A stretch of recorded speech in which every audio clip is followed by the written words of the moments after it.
The most successful founders are the ones who have a diversity of perspectives they've pulled together. If I'm working at a scale up that's looking towards IPO on the horizon, and you come and say, look, we talked to 50 Fortune 500 enterprise CISOs, that doesn't necessarily help me with the pain points I'm dealing with today.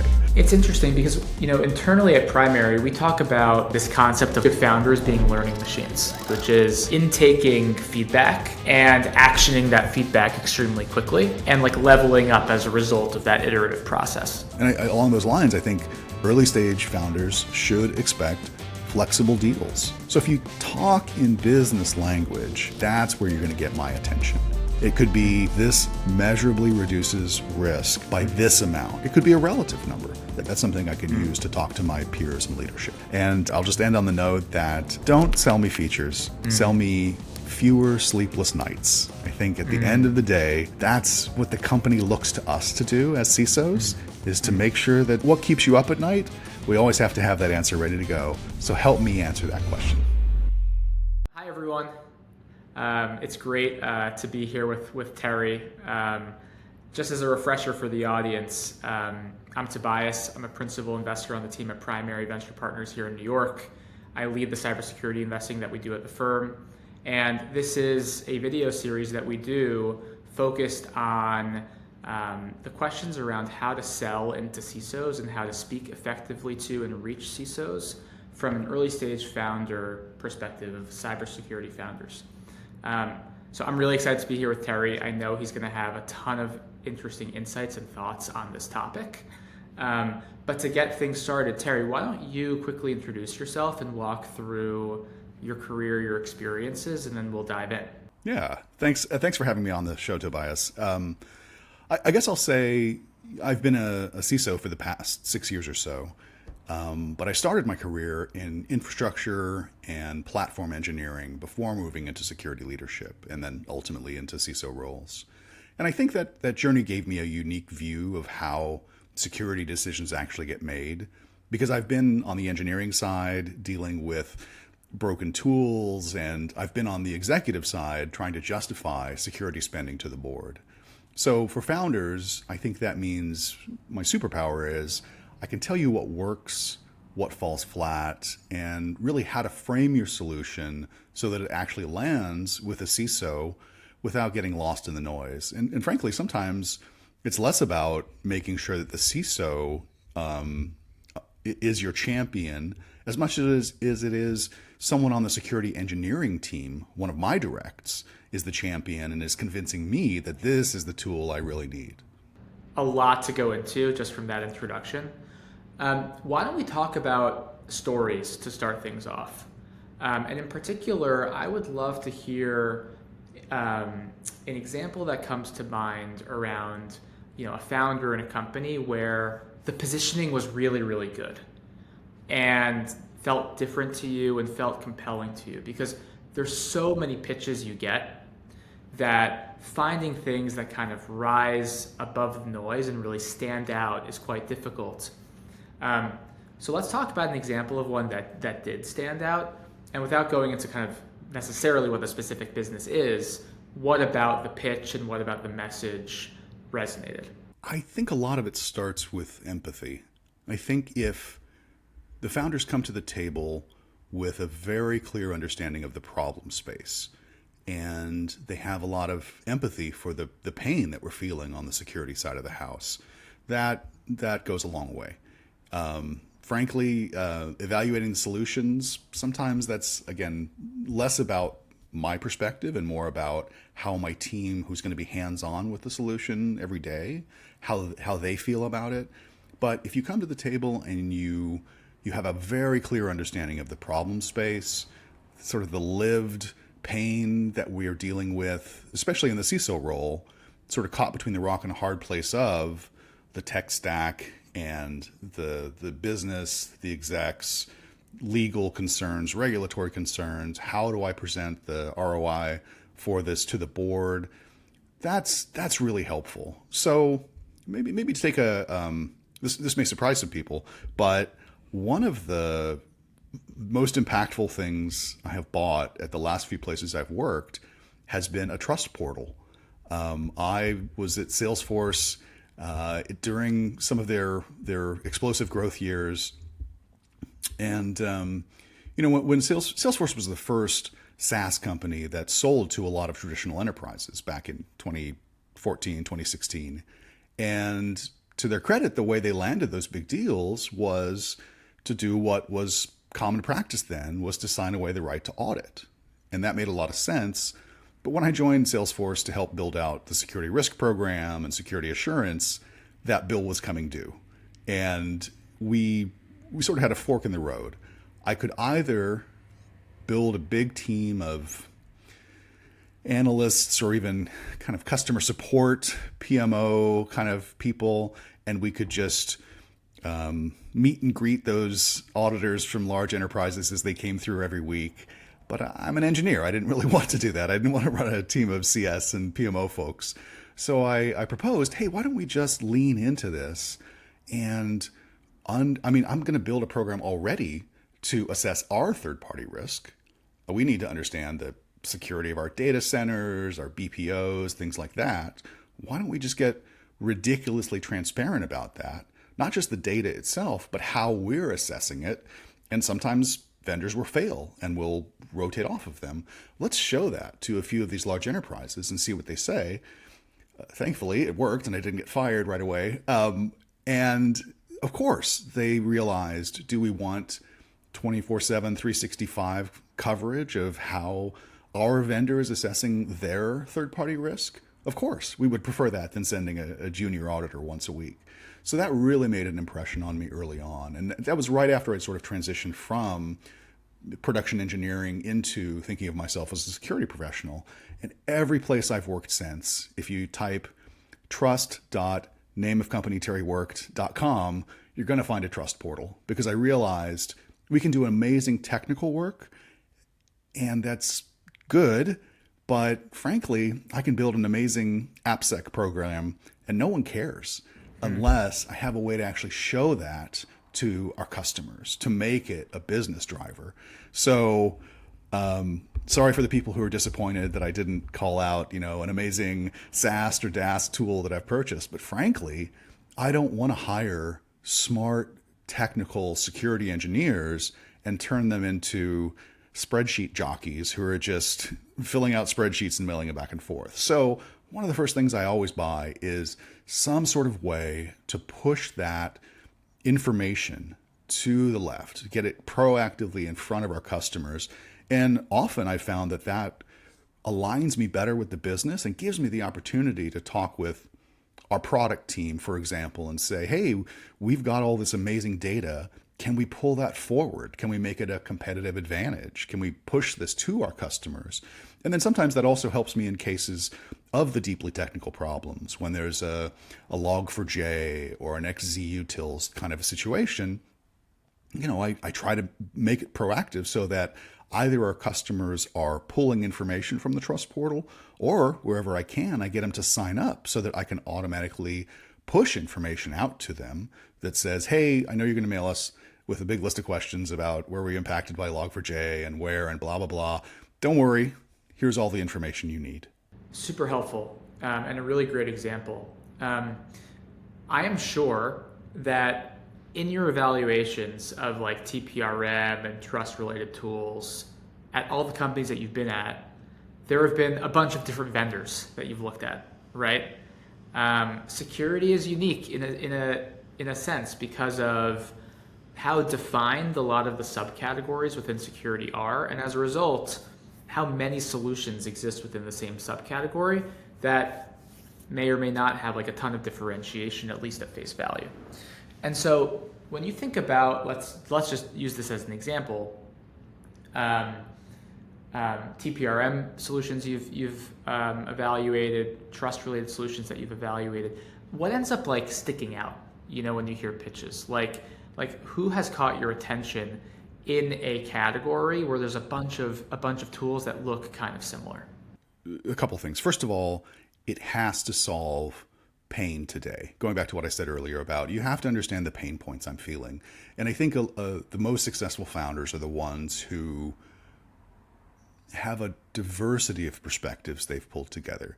if I'm working at a scale up that's looking towards IPO on the horizon, and you come and say, look, we talked to 50 Fortune 500 enterprise CISOs.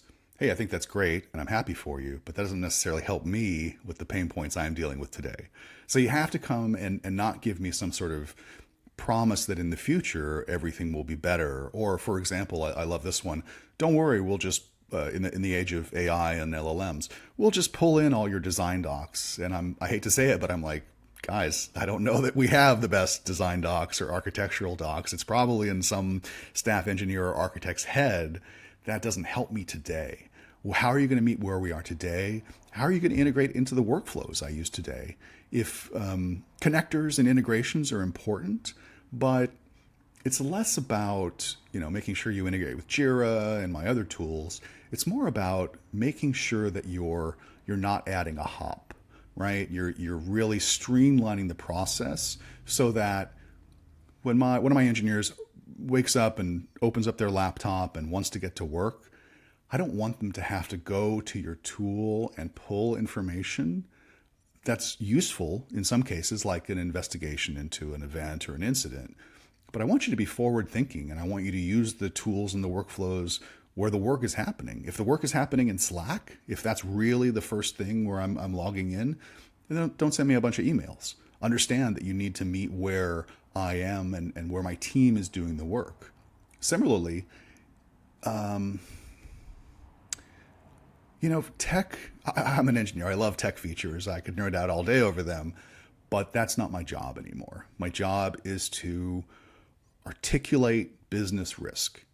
And as I said, if you have an amazing AppSec tool and it has all the bells and whistles, that's going to make my AppSec engineers deliriously happy.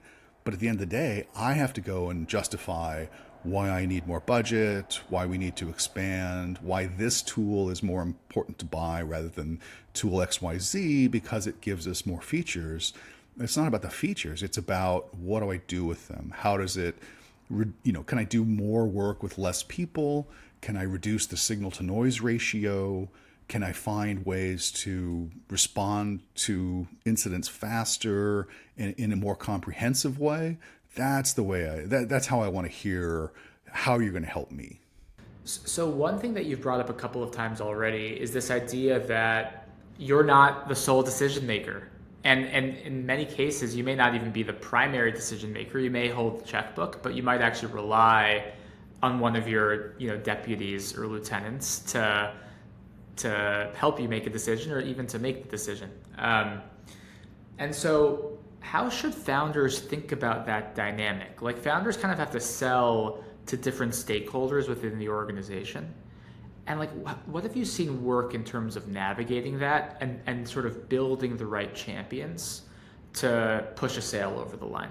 Yeah, look, I know it's hard. It's very opaque from the outside to understand how any internal organization structure works at a company. And frankly, at some of the scale-ups, startups, early public companies I've worked at, it may change week to week or month to month. So I'm empathetic to the fact that that's hard to navigate from the outside. But at the end of the day, I love working with founders. I love chatting with VCs about what's coming around the corner and things like that.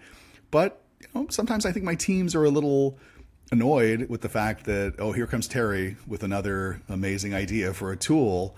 I would much prefer that one of them come to me and say, hey, you know how we identified that we're a little lagging in terms of creating the RCAs and distributing them after an incident? I found a solution that I think will really help us here. Frankly, I'm all ears. If my team comes to me and says, I've found something that will help us be more successful, that will help us respond to one of the things you've called out as a problem, something that's on our roadmap, I am deliriously happy to hear that proactivity and the fact that I don't have to be the one to say, I think this is a good solution, but frankly, I'm going to ask you to waste a little time and see for yourselves. So I encourage founders to do your homework and not only understand the industry that you're working in. Selling to health care or health tech companies is pretty different than selling to FinServe or FinTech or banking. and I've always worked in software. So the good thing is there's a lot of articles out there published about how the software industry works, how SaaS companies tend to scale. You can get a lot of information about most of these companies' footprint, and you can do a little diligence about that. But regardless of that, I think you should always lead with the problem you're solving rather than your tech's architecture or features or something like that. And to that point, be empathetic to the fact that as much as I would love to buy all the cool toys out there, I am pretty bound by a rather limited budget. Security tends to be, or traditionally has been, a little underfunded. And it's hard when you are...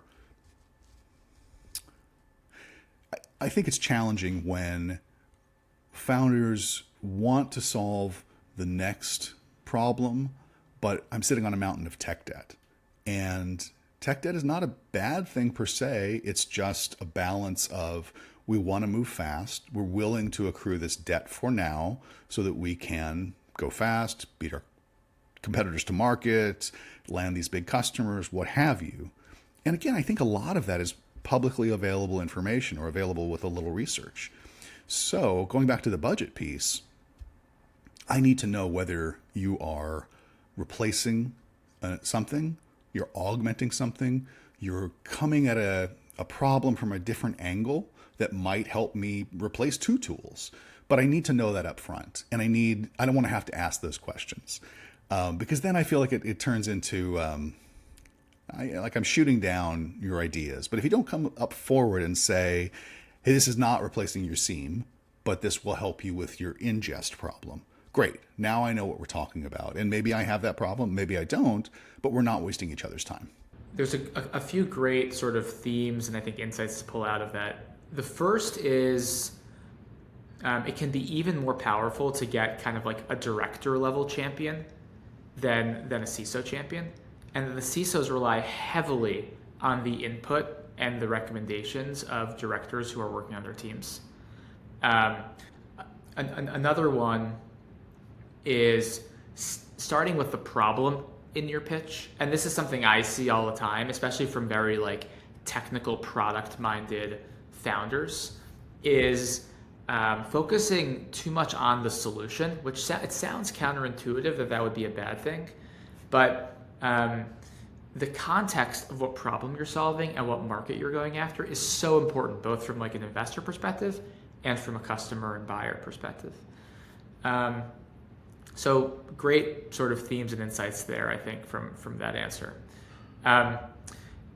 One thing that I always like to ask people about is what their funnel looks like for actually meeting founders. And the reason I ask that question is because I think it impacts how founders think about their kind of outreach and targeting strategy as it pertains to potential users of the product. And so let me give you some examples. So some CISOs will tell me, hey, I rely really heavily on VCs to introduce me to startups. Some CISOs will say, hey, I will respond to cold LinkedIn DMs and cold emails, but only once in a while when it really grabs my attention. And so I'm curious how you funnel through all of the noise, because I'm sure you get so much outreach. Who are your trusted sources, and how do you actually pick which companies to meet with and spend time with? Yeah, that's a great question, Tobias. I think, to your point earlier, it is wonderful when someone on my team comes to me and says, hey, I have an interesting idea about how we might approach this problem differently because there's this new tool, new technology, what have you. So sometimes, there's value in making sure that your VCs are getting the word out. Sometimes cold outreach over LinkedIn works, frankly. It tends to come in batches for me. Some people can sit there and hit refresh all day on LinkedIn and sift through those solutions. I'm usually busy fighting a fire or writing a report or something like that. So be patient. If you do send, cold messages through LinkedIn, I think you have to be patient. You have to find a way to make it relevant to me. If I feel like your message is a template with my name inserted at the top, Yeah, that's a little less likely that I'm gonna read down past a few lines.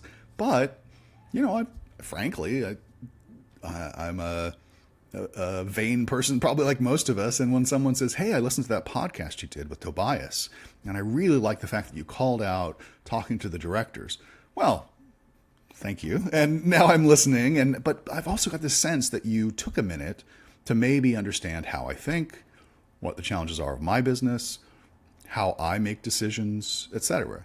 So I think it works, but I think spamming 200 people with a regex replacement is not maybe the best way to go about it.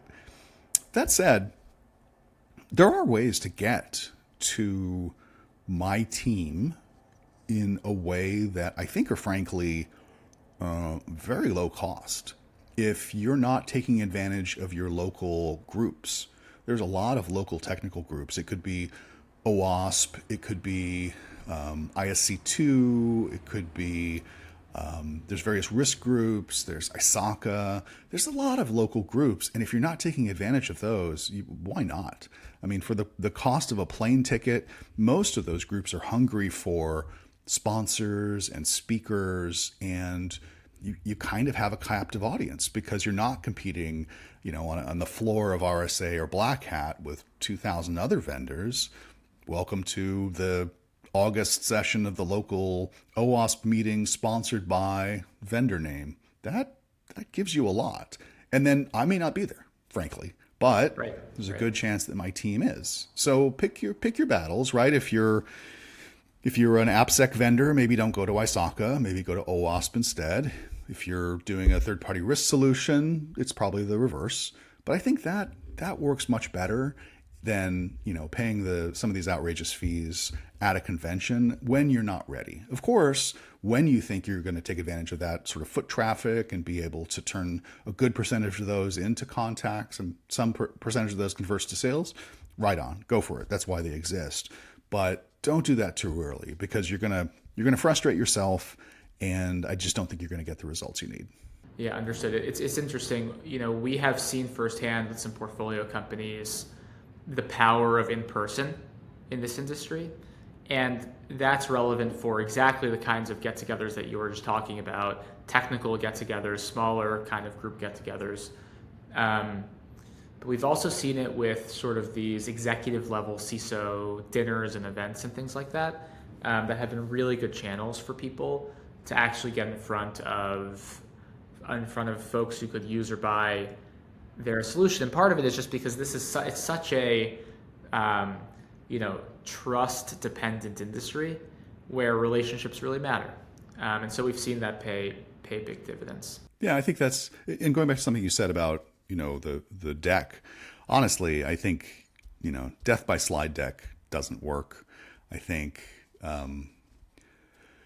just starting with, it's good to establish your bona fides, but frankly, I hope that we've established that before we're talking to you. Maybe it's because we've been introduced by a VC. Maybe it's because, again, one of my team talked to you first. If you spend the first couple of minutes going through where you worked, and I get it that you were in 8200 and I'm happy for you, but let's get into the problem space. And sometimes it just comes down to asking questions.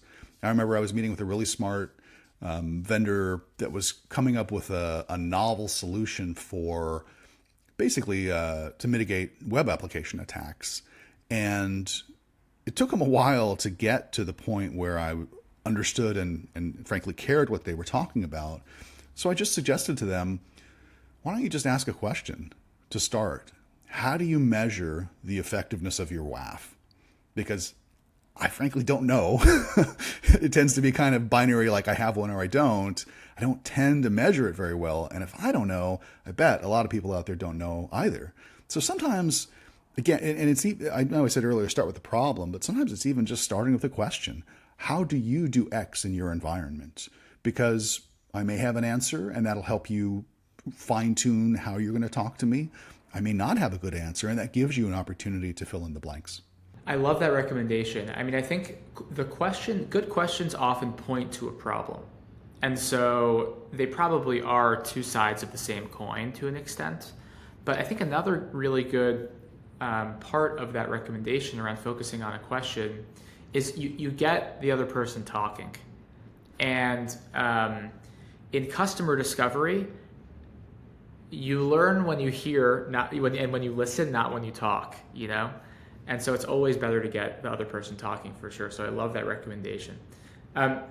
Let's switch gears a little bit, and we've touched on this a bit, but I'm sure you also have some experiences where you've taken founder pitches, and it hasn't gone great. And I'm curious if you have thoughts on what are some common pitfalls or common mistakes that founders make, things that are generally thought of as being good strategies, or for some reason, things that a lot of founders do, but in reality aren't effective. Well, I think this applies pretty generally in business, but I think it's very important for founders especially. Be realistic about our implementation and integration timelines. It is so much better if you temper my expectations and then blow them out of the water than to overpromise and underdeliver. And I think we all know that, but there's a lot of energy that founders bring to the table. I'm just saying, steer it into the direction of asking those questions, et cetera. Don't come and say, I'm going to boil the ocean for you overnight. And also, I think being humble about where you are today, and sometimes that can turn into a competitive advantage. Some CISOs probably do want to see a big list of logos that you've already worked with. But I think what's more important for me is being humble about how you can help me and how we can work together in a partnership. You're learning, I'm learning. This is one of the reasons I enjoy working with early stage founders is we can craft together. That's really what a design partnership should be. So be honest, if you want a design partnership, that's one thing. If you want a proof of value, that's something else. And I think that at different stages, you should be clear about which of those you're trying to do. And also, when it comes to a POC, don't give me a boxed toy demo. Give me, or frankly, my team, the opportunity as quickly and as friction-free as possible just to jump in and start playing around, because that's what security engineers do. So let's double click on that. I think that's a really interesting thing to talk about a bit more. The difference between a design partnership and a POV, and when each of those sorts of relationships is beneficial. So unpack that a little bit more. Like when are design partnerships good? When do you like to do them? When are POCs or POVs good? When do you like to do them? If you are an established vendor, there is a lot of value in a POV or a POC. But when you do that, make sure that you're making it easy for me to take that up the chain. Some of the best, sales teams I've worked with at more established vendors have literally come to the table with, after we met with you, here's a little slide deck we put together so that you can take this to your leadership and prove the value of what we're doing here. Oh man, thanks. You just saved me a ton of time. You understood my needs and the challenges I'm facing. It's not just, is this the right tech? Is this the cheapest solution for my problems? It'll help me do more with less.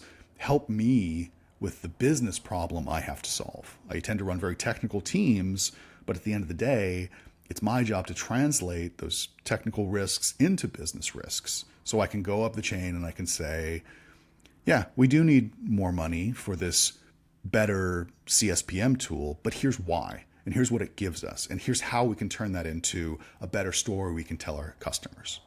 That makes a lot of sense. And then in terms of design partnerships, I'm curious, because that's something that,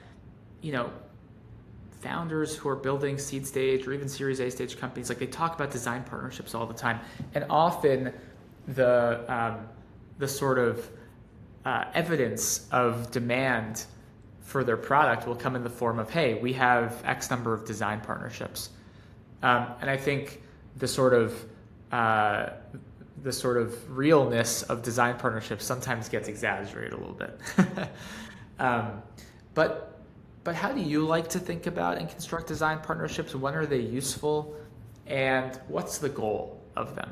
It's a great question. I think the best design partnerships help me rethink about the work I'm doing. And I was reviewing a customer call for one of the companies I advise a few days ago, and I realized, for example, that we wasted about a quarter of the opening part of the call asking the company what their pain points were. And that's useful. As I've said, ask questions, be empathetic, but do we really have no idea what their pain points are? Or could we come to the table with, like, we know these are the top 10 areas that security really struggles in your industry, at your company size, whatever.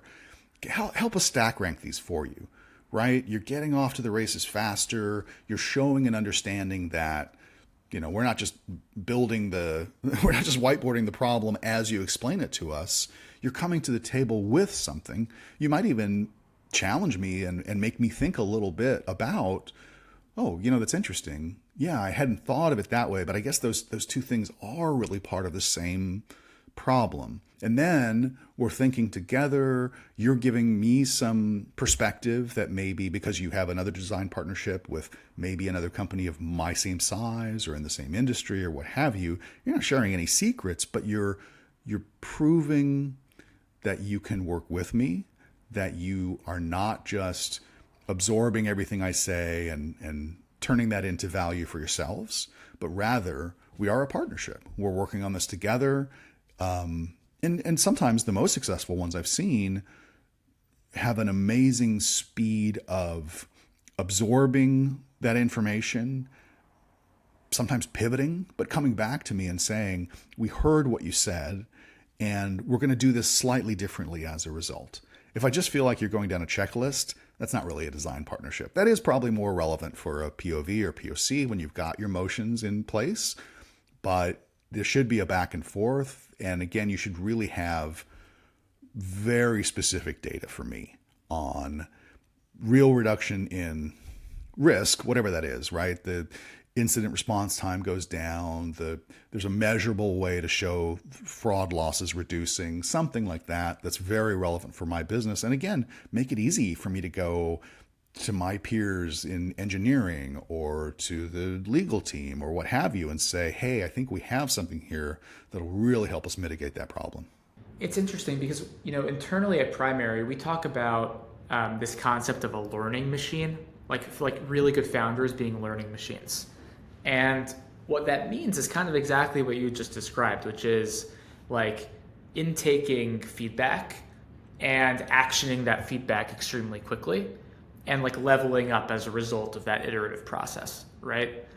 And so another, a thing I tell founders a bunch is it's like the answers and the actions are sometimes, not always, but sometimes actually less important than like how you answer and how you action. Are you moving fast? Are you moving with confidence? Do you listen?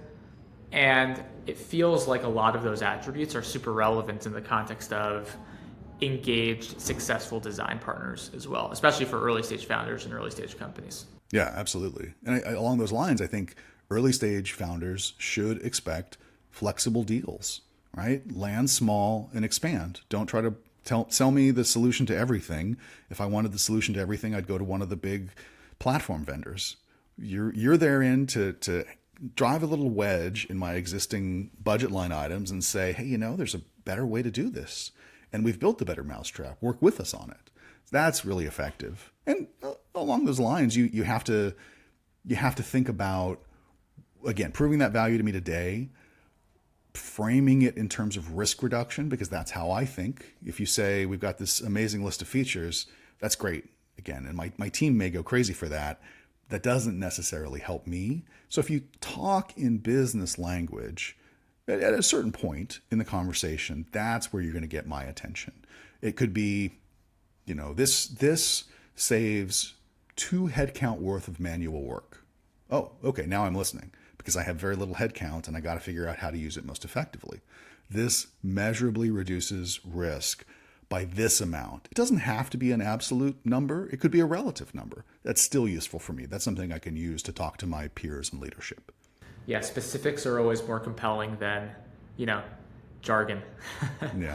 Awesome, Terry. This has been super informative and I think really insightful, and I'm sure it will be helpful for our audience. So thank you so much for the conversation. It's been great to have this with you. Yeah, thanks so much for having me. And maybe I'll just I'll just end on the note that don't sell me features, sell me fewer sleepless nights. I think at the end of the day, that's what the company looks to us to do as CISOs, is to make sure that, what keeps you up at night? We always have to have that answer ready to go. So help me answer that question. I'm going to start using that, I think. Well, this has been great. Thank you, Tobias. Thank you, Terry. This has been awesome. I appreciate it.